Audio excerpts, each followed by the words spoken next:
Well, good afternoon everyone, and welcome to another vibrant and amazing Canterbury Bankstown Chamber of Commerce coming together event.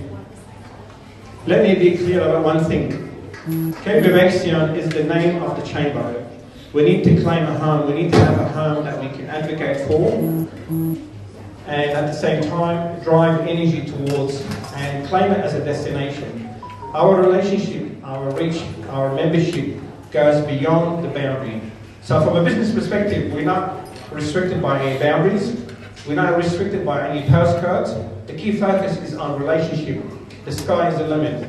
Your vision, your business, your journey is our mission to make sure that we can drive you, elevate you, and take you to the sky. So don't see that Canterbury Bankstown is going to limit your growth or limit your membership. On the contrary. Well, today, let us make our future now, and let us make our dreams tomorrow's reality. Sometimes you just need to breathe, trust, believe in yourself, surround yourself with like-minded people, and see what happens. And today, just another good example. What's more important, if I cannot do great things, I can do small things in a great way.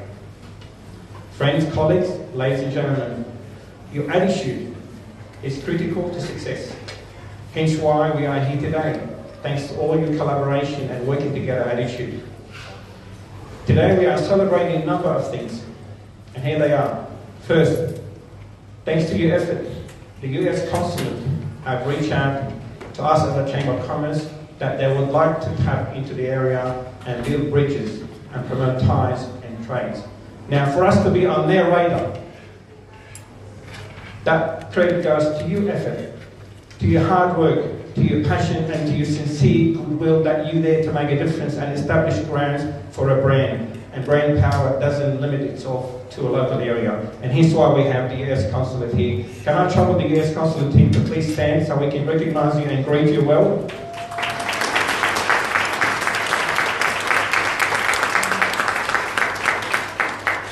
Let me tell you, sometimes, logos matters, badges matters, but when I saw the US Consulate badge, an email came through, I felt FBI, here we come.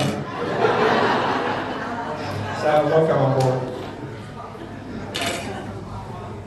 Another important milestone, and I'd like to thank Women New South Wales and the Department of Premiers. Can I trouble Kylie, Smith and Rosetta to please stand at the back? These two ladies, they are from Women New South Wales, and we are working together on a particular program called BRAVE. The BRAVE program, which is a return to work pathway program. Our target group is women and girls from culturally and linguistically diverse CULT communities background. The primary objectives of the return to work program is to reduce barriers for women to enter or re-enter the workforce. The Return to Work Pathway program will address the needs for women experiencing complex and persistent barriers to employment and support women to gain increased work, readiness and secure sustainable employment. And today, part of the panel, and I will thank our speakers, which you will meet later, where they're going to touch base about eliminating barriers and making the journey easier and change perception. More importantly, together we are elevating this destination or the region to be an ideal place ready to do business. But more importantly is to live, work, study and play sport. And I must admit, Canterbury Bankstown Bulldogs are our champion and we're not going to negotiate on this. If I may acknowledge, obviously all your presence is important to us, but amongst us we have special people. And obviously I've mentioned Carter Smith and Rosetta Lara from Women in South Wales, the US Consulate team, Adele, Danielle and Jude, Zaid Al-Bashir from Qatar Airways. Where are you, Zaid? He's still here? Zaid? Okay, at the back. Here he is. Anthony Malouf, partner at Madison Marcus Law Firm. Darren Bark, he's a great friend of the Chamber. Councillor Rochelle Hariga from City Canterbury Bankstown. Professor Tim Boyle, Director, Innovation and Commercialisation at ANSTO. Michael Rizet, OAM, Head of Trade Relation at the Australian Lebanese Chamber of Commerce. Maya Geovekis, how do you say it? That's it, thank you. For Western Sydney International Airports, and that's another milestone project that's going to help shape our area. And we have managed recently to showcase the Western Sydney Airport. They are bringing amazing progress to the area. Basically, they're going to shape up all our community. But what's important, it's up to us as a community as well to stand up and play our team role. Obviously, to acknowledge Nadia Forward, she's the State Manager for Carragio. And we have some of our board members here today. If I might invite Jason and Tracy, where are they? Tracy and Jason and Raj, please stand. Look, recognise them. You can come and harass them and say, how can I be a member of the Chamber of Commerce? And you can be a member of the Chamber of Commerce from 30 cents a day. No GST included. Now we have amongst us, obviously, the Canberra Banks and Chamber of Commerce Women's Committee. And amongst us we have, again, Alison, Leah, Tracy, Joe, please stand. I know you just had an operation. Have we missed anyone? Amira, she's not here. And we've got another ladies as well, part of the team. So this is how we can collect the energy to work together. So thank you. Now amongst us we have Claire Pearson. She's the CEO for Little Wings, who they help basically fly sick kids from regional to local hospitals. And this year, our gala dinner, we chose Little Wings to be our recipient for charity for support. And I know we did mention it, but can I get Claire to quickly for 30 seconds to explain what Little Wings does, please? And you can reach out to her later. Hi everybody, as you heard, my name's Claire, I'm the CEO at Little Wings. Little Wings is a small charity based at Bankstown Airport. We're 90% volunteer-led, meaning 100% of our pilots and 100% of our drivers. And what we do on a daily basis is we fly all around regional and remote New South Wales, picking up seriously ill children and their families, bringing them into Sydney and Newcastle to access life-saving medical treatment that simply isn't available in their hometowns. These children have serious and chronic illnesses and they need to fly over long periods of time. So think about little people that might have cancer and need to fly into Sydney every week for chemotherapy, or children with burns who need to fly for many years because as they grow, their skin doesn't stretch, they need to come in for skin grafts.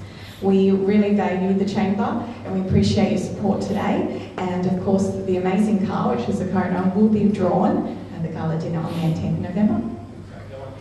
If you want a ticket, I'll be moving around the room. And we have one ticket, $25, or a book of 20 for $500. Thank you.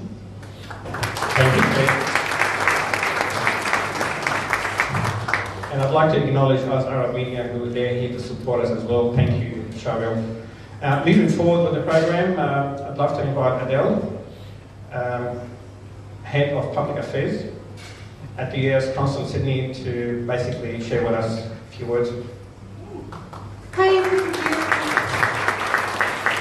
thank you so much, Wally. I really appreciate the partnership today. We're so pleased to be here, and we hope that this could be the first of many future partnerships. So you might be a little curious, why is the US Consulate here?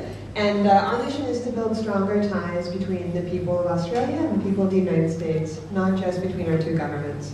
So one very important vector of that is business-to-business ties. And so we need to show up and talk to people and understand what's happening, and then our commercial team can maybe help some of you as you try to commercialize and export to the US or look for US partners. So we look forward to working with you in the future, and we're very excited to be here in Bankstown today.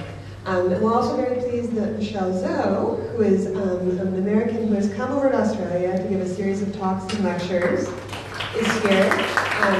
Michelle is part of our speakers program, where we try to bring Americans who have expertise in all different areas to share that with people in other countries.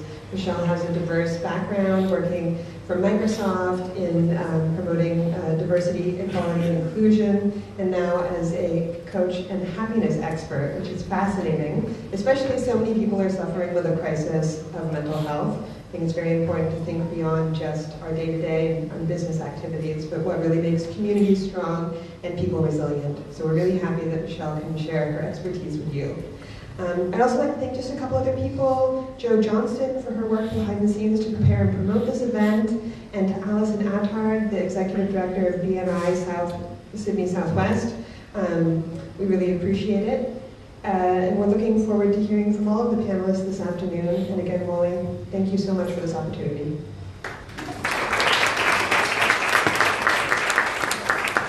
You're welcome, Adele. And if I may acknowledge Jessie Nguyen, Councillor Jessie, she just joined us as well, so thank you. We have an amazing relationship with Council, and even Jenny Noble, she is the engagement manager, am I correct, Jenny, with the title? So this is the kind of thing, we work closely with all levels of government, state, federal, and local. And that's the whole idea. We want to be the bridge between the community, the business community, the other sectors, and the decision makers. The procedure moving forward, I'm going to introduce first Michelle.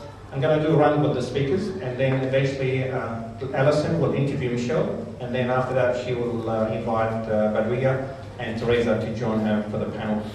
So if I may first introduce Michelle Zou. She's a founder and CEO at Pacific Technologies Consulting Group.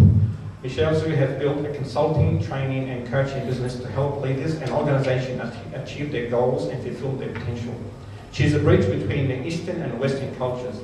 She has confounded the Microsoft Alumni Network China chapter and the Happiness Studies Academy Global Club. She has served as a board director at Washington State China Relationship Council and an advisor for several startups. She is passionate about education. Please welcome Michelle Zou to the stage. Alison Attard is an accomplished and visionary leader who holds the role of Executive Director and Franchise Owner at BNI Sydney Southwest. Her expertise lies in the art of connecting people, fostering relationships, and empowering business owners to achieve their fullest potential. Alison, through her business, is a proud partner of the Canberra Banks and Chamber of Commerce and a member of the CBCC Women's Committee. Alison, please. And before I hand the microphone to Alison, please, I'll continue introducing the other speakers, which later they will join the panel. Badwiga Apshara is a seasoned healthcare professional with an exceptional track record in physiotherapy and accredited exercise physiology. With an illustrious career spanning over 6 years, Badwiga has extended her healing touch to countless individuals from diverse walks of life. Her dedication and expertise shine brightly in her specialised area, including NDIS, work cover neurology, and podiatrist. Badwiga is a key member of Tender Loving Care Disability Service, who are also a proud partner of the Chamber of Commerce. Teresa Armstrong, Director at Madison Marcus Group of Companies, heads up the Parramatta Law Practice. Today, Teresa leads up a practice and team specialising in the areas of family law, estate and probate, wills and will dispute, and compensation law. Teresa was named a finalist at the 2014 Women Lawyer of the Year Award by the Women Lawyers Association, and more recently was recognised as a finalist in the category of Executive of the Year in the 2019 Women Lawyers Weekly Award, which later you will meet Badwiga and Teresa. But for now, I'll hand the microphone to the ladies. Thanks, Wally.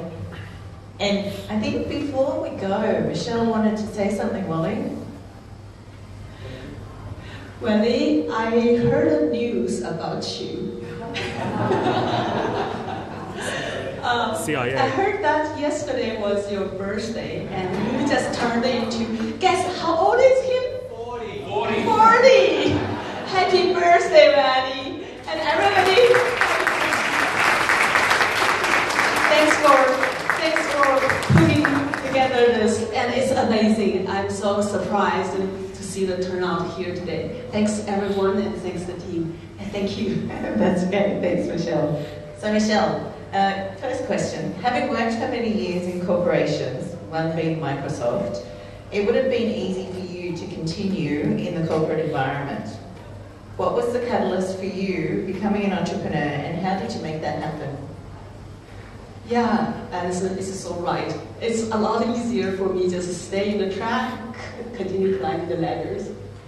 I made a big decision for changing my career. This is not easy. However, the catalyst is I see problems. When I see problems, then I see, okay, those are opportunities. And that's how I started to think, well, beyond just climbing the ladder, contributing through Microsoft to the world, maybe there's some other ways for me to do even bigger impact to the world.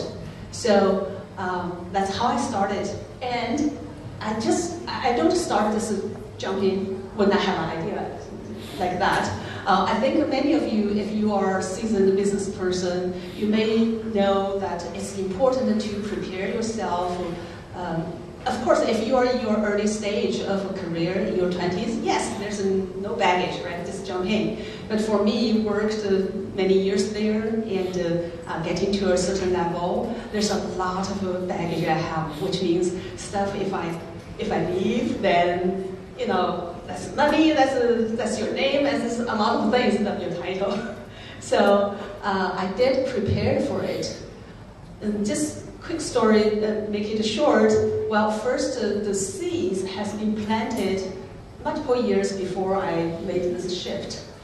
I was inside Microsoft. I was doing startup related things, the incubator inside Microsoft.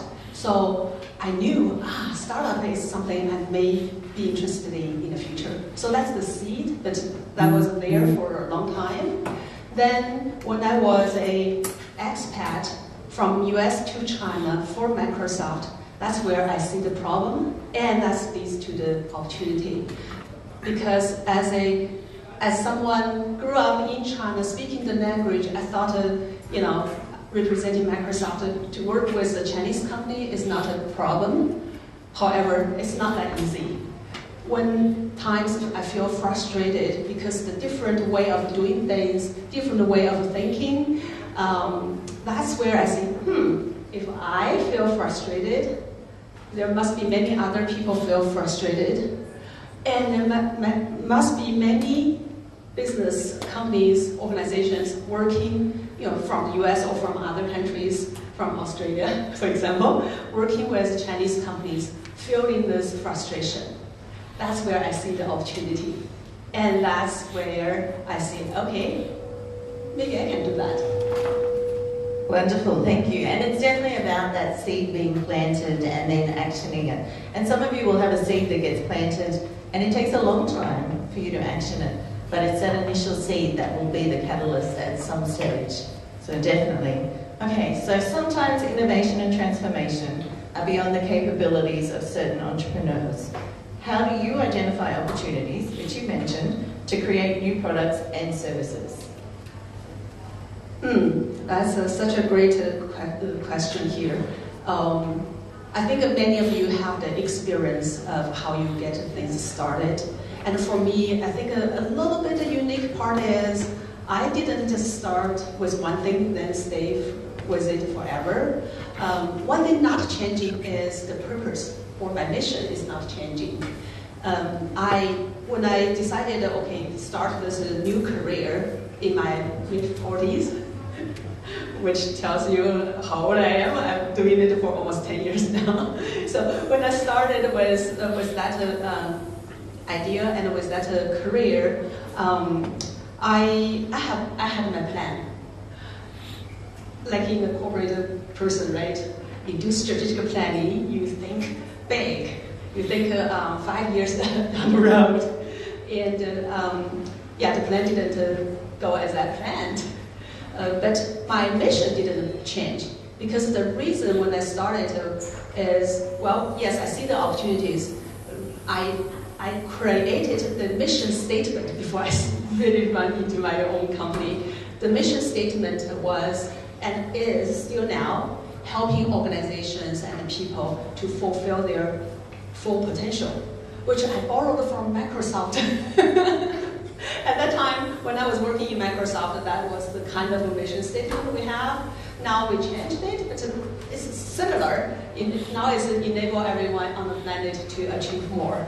Yeah, but it's similar. So to help people fulfill their full potential, that's the mission. And with that, as I said, things didn't go as I planned, because I had a big plan. That's okay. So for me, to really continue identifying new opportunities and keep on going, there are 3 things really important.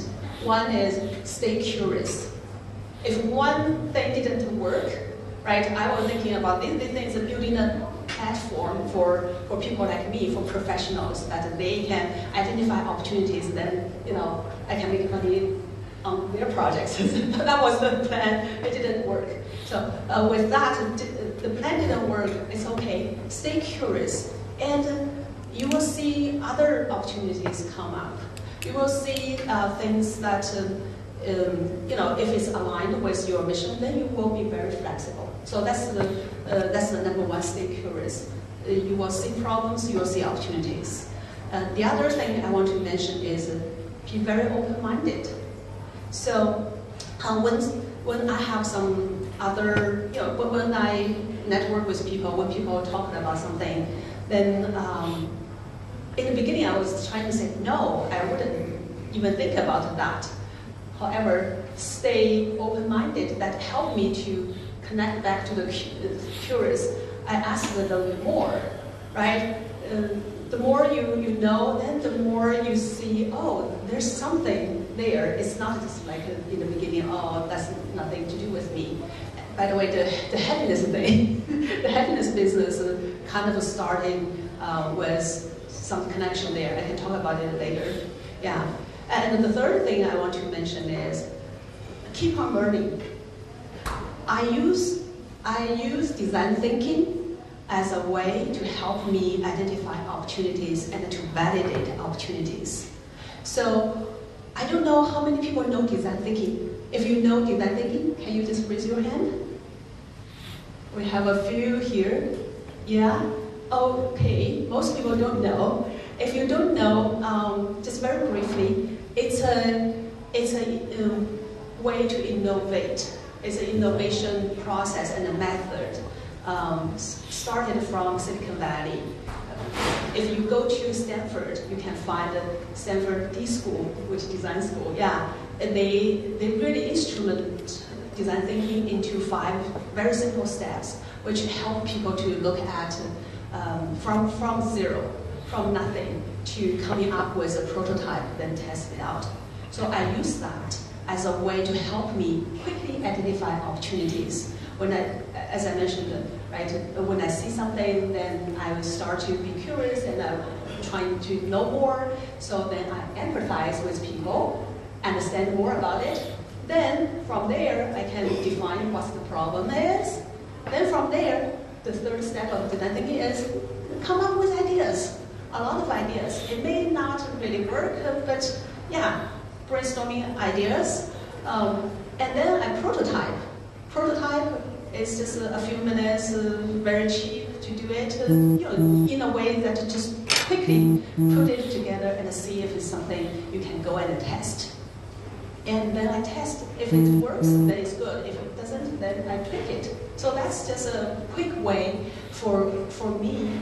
I used it to help me see opportunities, then see if it works, validate it. So I hope you can check it out, and maybe it's something you can also use it to apply to your business. Wonderful, 3 simple steps. And I find with mission, if you know your mission, you won't get distracted either. Some people are bright, shiny object people, and they see a good idea and they go off on that tangent, but it's not actually serving their mission. So I'm sure knowing your mission enabled you to achieve your mission along the way as well. So very good. Okay, there are times as entrepreneurs when we face uncertainty and we might make mistakes. Have you ever encountered this? And if so, how do you manage these situations? Let me ask our entrepreneurs, business people in the room, have you ever encountered uncertainty or making mistakes? Hand raised? Well, we have some lucky ones, never had such things. But yeah, most people, yes. Yes, of course, Alison. I have failed multiple times. As I mentioned, my first idea, when I started, it didn't work, right? It didn't go as I planned. But I tweak it. I make sure, I remind myself of my mission, because that's the big why. You start with that. That's the fuel. Keep on driving you. when you meet some challenges, you don't give up because there's some reasons behind it, so why I jumped in, right? So I remind myself of my vision, and I find ways to tweak it. So give you an example, another costly and painful failure in my way. I did multiple things, not just one company. So one of those is I wanted to create a mobile app, but behind it is a service to really help international students in the United States. So we put together a team, and that didn't work because we didn't have good enough tech people in the team to get it fulfilled. So that's a costly, not that big cost, but a lot of time, a year into it and money into it didn't work.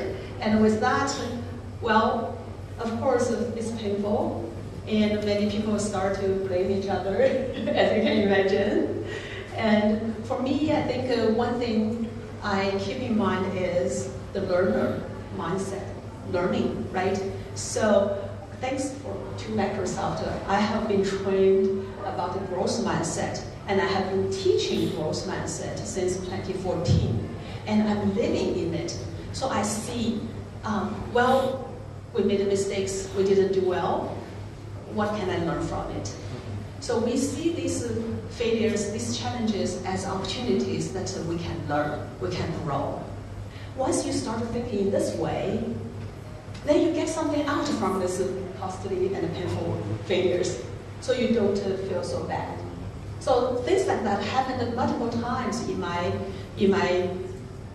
entrepreneurial past. Like a pandemic started, my business, which helps building or bridging the East and the West, that kind of stopped.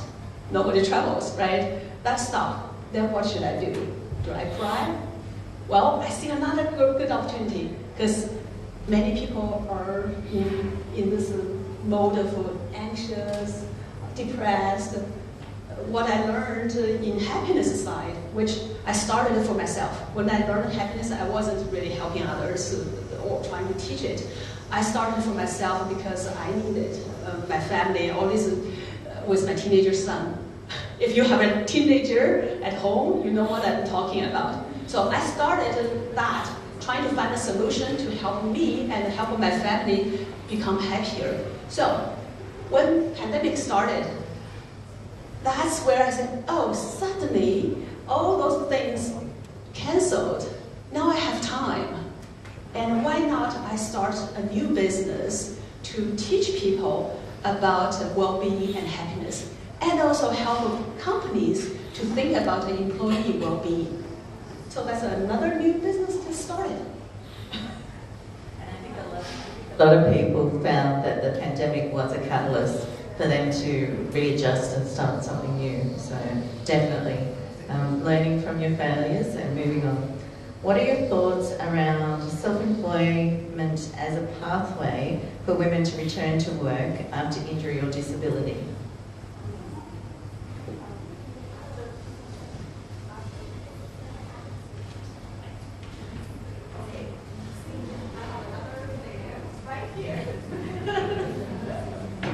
It's okay, right?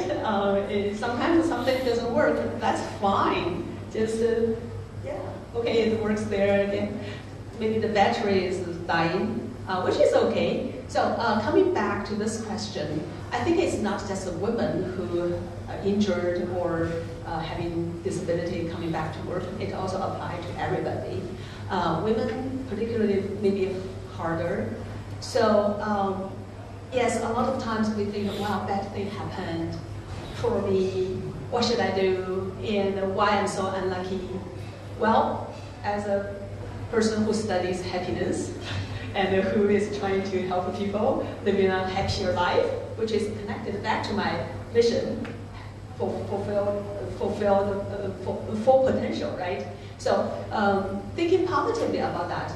And I think when we have something bad happen, actually that helps us to connect with people like us.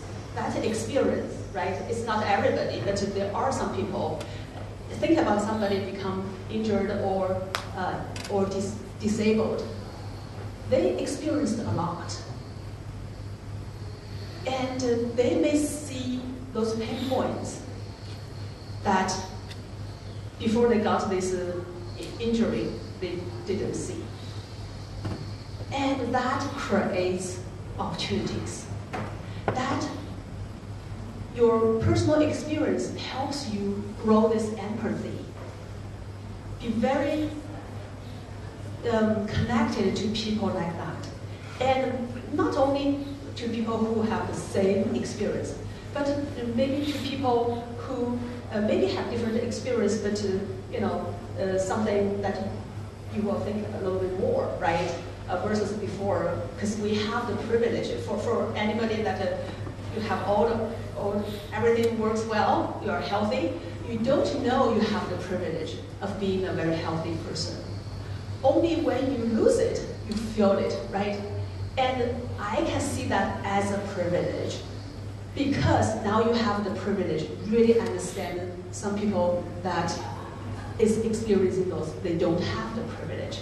Now, it's opportunities that you can take.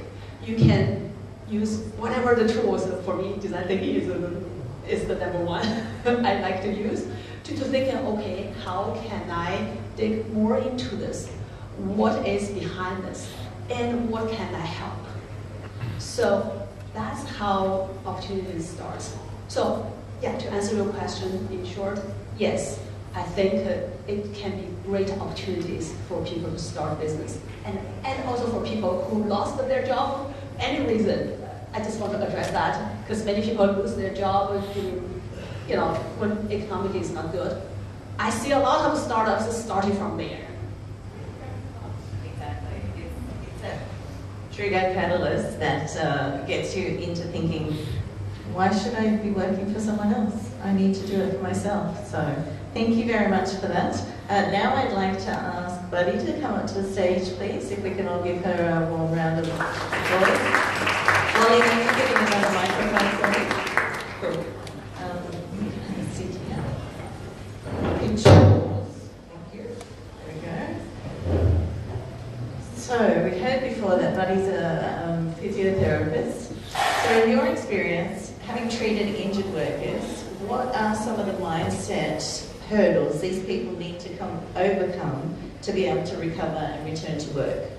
Thanks, Alison. It's great to be here. With regards to mindset and the challenges and hurdles that you face with regards to injured workers, one of the things that's very common is the fear of job loss. So obviously when people get injured, they're worried about whether they're able to return back to their job. A lot of them, there's also fear around, they have a certain set of skills, and so if they aren't able to return to this job, is there another one out there based on the skills that they have? And so overcoming those hurdles around their mindset about fear of job loss is one thing. I think another thing that's really important is the fear surrounding pain and how we experience pain and how we think about pain. And so there's this whole idea of I'm injured, I'm in a lot of pain, am I going to be in this amount of pain for a long time? Am I going to be able to get back to normal? And just catastrophizing thoughts. And so we're in a really good position to really early on explain to them in a way that they understand their injury, the pathology, the prognosis, and also managing their expectations around it. For example, aggravations and flare-ups. So really early on trying to explain to them that you might experience some progress, but then you also might regress a little bit, and that's okay. This is why it happens, and this is how it works. So if you have these conversations earlier on, they don't begin to catastrophize again. And as Michelle said, the whole, why me, woe is me, am I going to be able to get back to normal, those kind of thoughts. So it's challenging overcoming things like that, because a lot of the time it comes from past experiences, cultural attitudes, beliefs that are really ingrained. So yeah, there's some of the challenges that we face. And you also mentioned that sometimes they have a fear of not getting well enough, quick enough to satisfy their employer. What does that entail? So a lot of the time, we as sort of physiotherapists and clinicians hear the fear of judgment in the workplace. And so being judged by their colleagues, by their supervisors, managers, that's where a lot of it stems from, is that, you know, they might be on reduced hours or light duties and they're at work and people can see this. And so there's this fear of people thinking, oh, they're just being lazy or they're exaggerating it. And this is particularly true of injuries where you can't see it. You can't see them on crutches, you can't see them in a cam boot. And so there's a lot of stigma around that as well. Yeah, I just want to echo you. That's a very good point. A lot of times at work, people don't know, right? And if somebody have hidden injury or something happens, or hidden disability, I think that's the right word, and we don't want people to see, we covering it.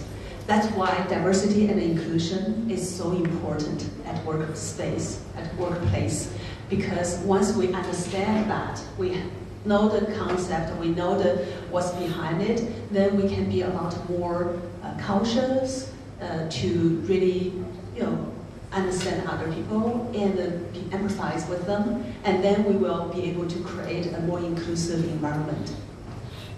Definitely. Yeah, very well said. Yeah. And it's that having that support there. It's, you don't know what someone's going through, and your hard is hard. Someone else's hard is hard. It's all hard. It's not a competition. So it's knowing that you might have broken a leg, they broke a leg, but it's all different. So from you can give that support to those people returning to work.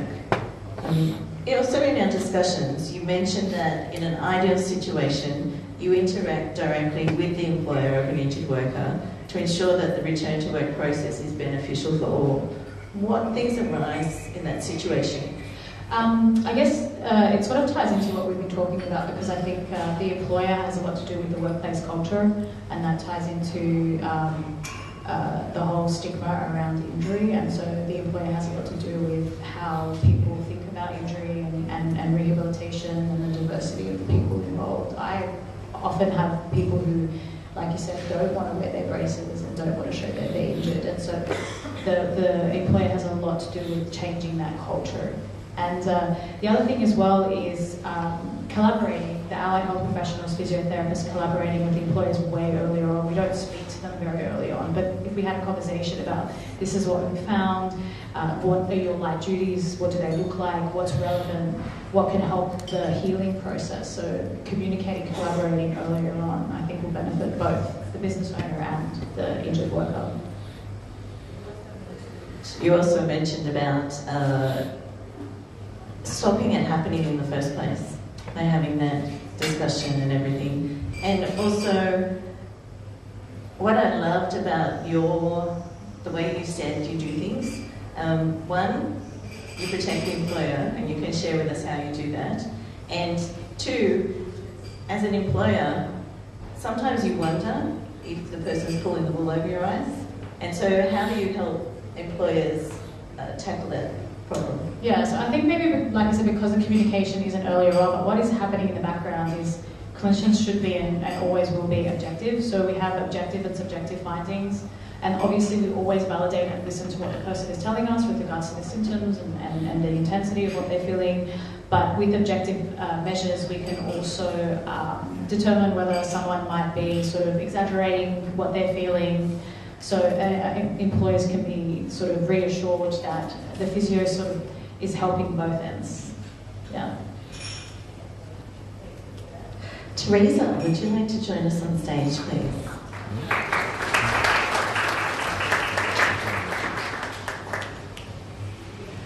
So as you can see, returning to work is a lot more complex than we consider. There's lots of things to think about, both as a person returning to work and an employer having the opportunity for them to return to work.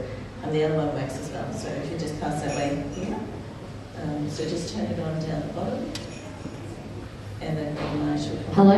Yeah, there we go. So welcome, Teresa. Thank you. As a lawyer, having worked with injured persons returning to the workforce, what techniques do you suggest to empower them through the process? So thank you, Alison, for that question, and thank you to Wally and the Chamber for having me here today. It's a real honour, it's a great turnout to everyone. I love it how we brought the lawyer in last.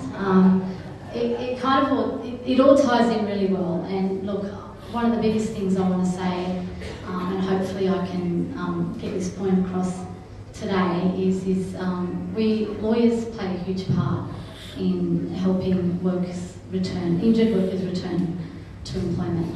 We're not just there designed to achieve large amounts of compensation, and I certainly am not in the practice of taking on a client with a viewpoint of allowing them to achieve an outcome and then walk away. I've had the privilege of working in this space for over 21 years now. I can tell you the workers' compensation scheme in New South Wales and nationally has significantly changed in that 21 years that I've been involved in this space. The system has been broken for a very long time, and I can probably say it's changed, the legislation's changed at least 6 times during the last 21 years since I've been practicing in the area. The importance of me sharing that with you is the current scheme that is in place is certainly moving towards changing the mindset by which injured workers view themselves if they are injured at work. I mean, let's face it, we've got disabled people and injured people who do also suffer injury and barriers to returning to the workforce outside of, say, an insurance type of scheme situation. And it's a lot more difficult for them because they don't actually have available to them the relevant resources that they need to tap into necessarily to be able to return. Whereas if you do injure yourself in the workplace or in an environment for which you have some kind of insurance coverage, what the current scheme is designed to do, the way it's been set up, is it's designed to remove that victim mentality, and it's designed to remove people's perceptions that often, the minute they injure themselves, they've got to call a lawyer in order to work out how much money they're entitled to. Now, there's nothing wrong with that mindset. I mean, initially when you're injured, that's the first thing that's going to come to your mind. Oh my gosh, how am I going to look after my family? How am I going to pay the mortgage? I have to stop working. You know, you might not have other insurances in place. These are things that everyday Australians don't often turn their mind to until they are actually faced with that situation. And why that's important too, and I'll touch on employees a bit later, I just want to focus on the injured person at the moment. The reason why it's important for me when a client contacts me, and this is another thing I'll say from the outset, often people who are injured are actually scared to call lawyers. You might have other stakeholders involved in their recovery that might say to them, oh, you don't need a lawyer. But the reason for people saying that is because they think that the only reason why someone's going to reach out to a lawyer is because you're going to sue somebody. And that's not necessarily the case, and that's not necessarily the reason behind why the workers' compensation scheme has evolved over time, and it is the way that it is. Certainly many holes and gaps into it, but people need to educate themselves around their rights and their obligations. And they need to do that not once it's happened to them. They need to do that beforehand. And if they don't do that, they need to know that they can call up a lawyer and it's not going to cost them $1,000 an hour to pick up the phone and ask the questions that they need to. The scheme has now been designed so that in the workers' comp space, you are not as a lawyer getting paid from a person's entitlement, okay? The government structures fees around these areas so as to remove that ability from lawyers to just tap into a client and say, yep, no worries, come on board, I'm going to help you, I'm going to get you all this money that you deserve, you know, they've been terrible to you. So the difference with me as a lawyer is the person will come in, I'll explain to them their rights and their obligations, but more importantly, I'll empower them to understand that it's not just about achieving compensation, but it's about accepting what's happened to you and finding the best way to return to the workforce as quickly as possible. And the importance there is that lawyers need to remind injured people that they have rights. Some of those rights are around the fact that an employer just cannot fire them after they've been injured. A lot of people don't know that. They just think that, oh, I'm on workers' comp now and they can fire me all the time. There's been countless numbers of clients that I've seen over the years when I tell them there's actually legislation around the fact that you cannot be terminated immediately after having sustained an injury, and that there's actually a period of time and a process that employers have to follow before they can even make decisions around termination. It blows their mind. And that immediate understanding around that reassures them that I've got job security for the moment, and then it allows them to shift their mindset to focusing on the matters that Buddy has mentioned today and then also Michelle has mentioned today, which is, you know, change the paradigm and the lens from which you are looking through. I'm not a victim. Yes, I've been injured. This is a hurdle. I've got to get through it. I've got a compensation scheme that's going to give me some protection around my financial stability. So I don't necessarily have to worry about that immediately, okay? So I can focus on my treatment. I can focus on the things that I need to do in order to get back to work, okay? And this is why the scheme is changed in my view, because it was designed to remove that stigma from the minute you're injured is the minute you're going to potentially see massive dollar signs and a massive lump sum payout, which may enable you to never have to go back to work again. And the scheme no longer does that. And in fact, the scheme puts up a lot of barriers, unfortunately, for injured workers around thresholds, around injury, around how much people are actually entitled to recover.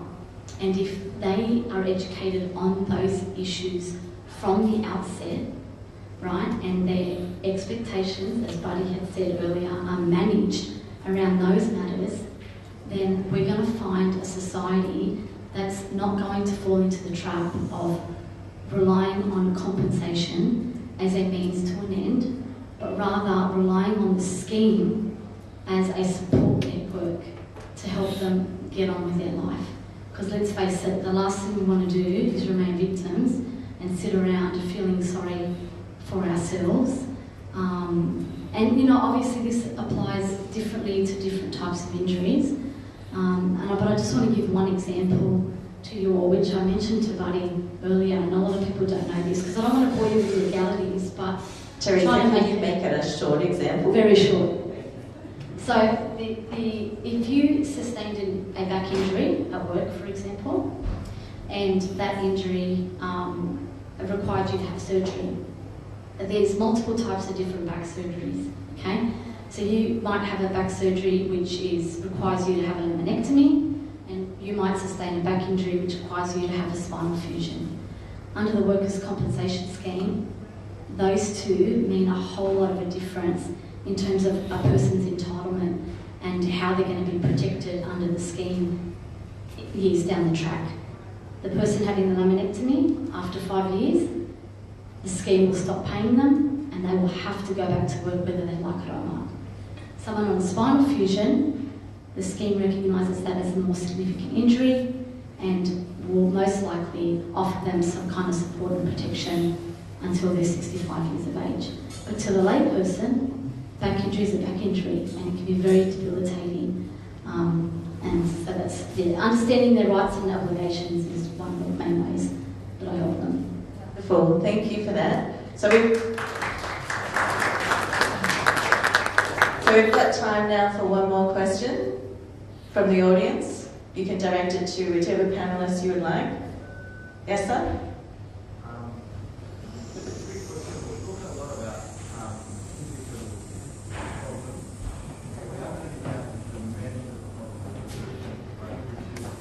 If we think a physical issue is not visible, I mean, I can tell you the mental one is probably 10 times less visible. And the government now recognizes psychosocial disabilities as an actual disability.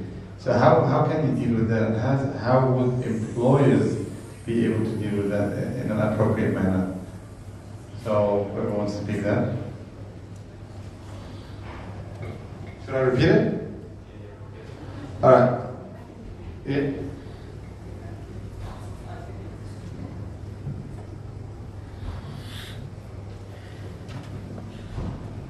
So yes, if I understand you correctly, how can an employer create an environment where they can manage mental disabilities?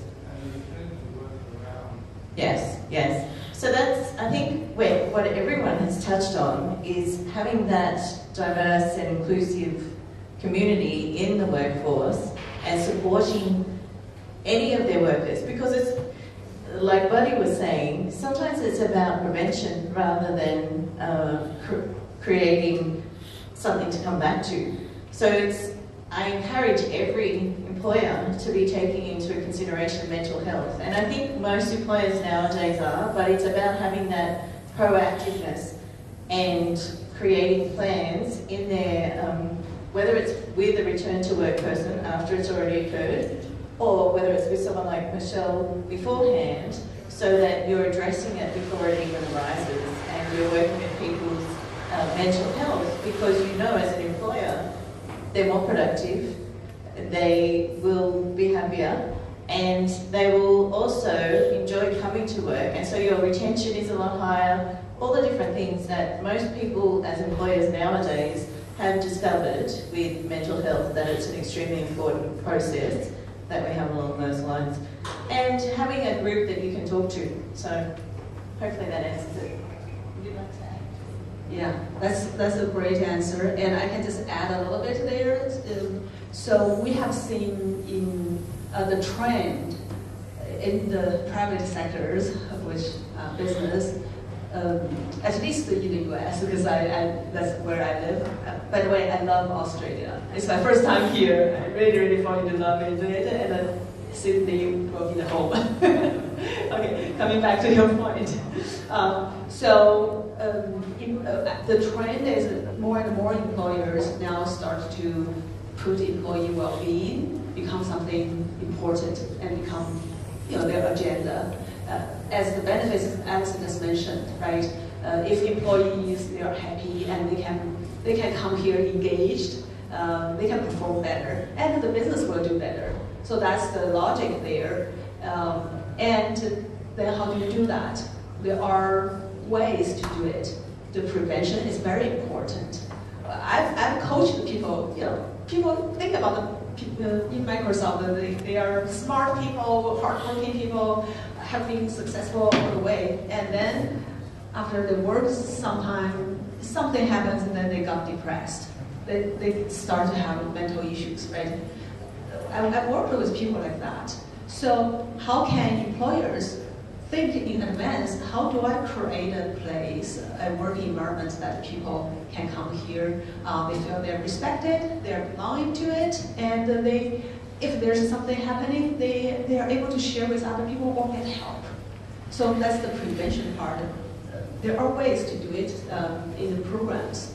And of course, there are the things, just like Alison mentioned, if somebody is having something going on, then how can they get help?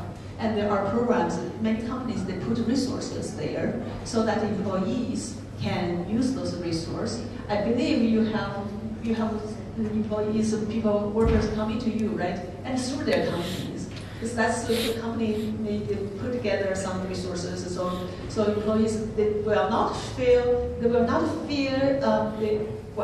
ashamed of, okay, I have some mental issues going on. It's okay, and then they will be able to ask for help.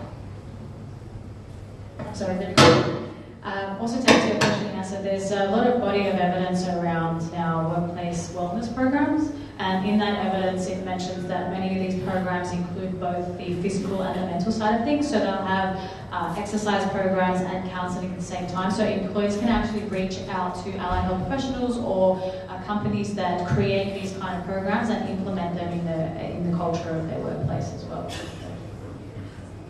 Just one there, and quickly, just like there are first aid courses, and physical first aid courses, there are also mental health first aid courses. I sit on a board of a foundation called the Mind Connections Foundation. We are actually running, as we speak, mental health first aid courses, and I get a lot of employers that register for those courses, and you become, as an employee, you become qualified as a mental health first aid officer, and it is empowering for those employers to become a mental health first aid officer, because it educates you to know how to handle those types of employees and situations. So hit me up on that if you're interested. Wonderful. Thanks everyone. Wally, would you like to come back?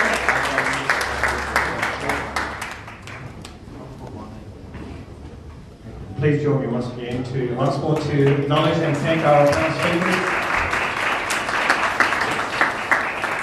Thank you again for sharing your insights, your time, and your expertise, and I'm sure our guests appreciate it and value all your contributions. So, moving forward, this is nice time now to just ease up, relax, connect, and please reach out to Claire to support her in her raffle tickets.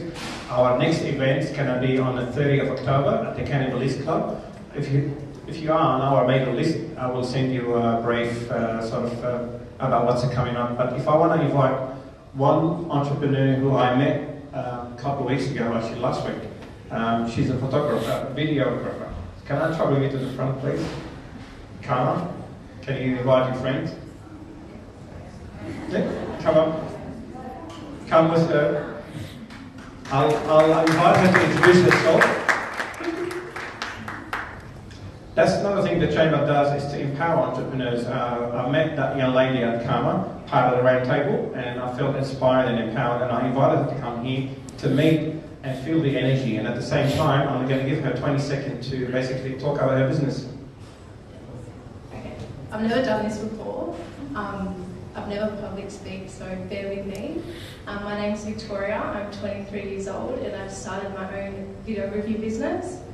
I go from weddings, baptisms, promotional, corporate, anything that will add value to you, your business. So yeah, nice to meet everyone.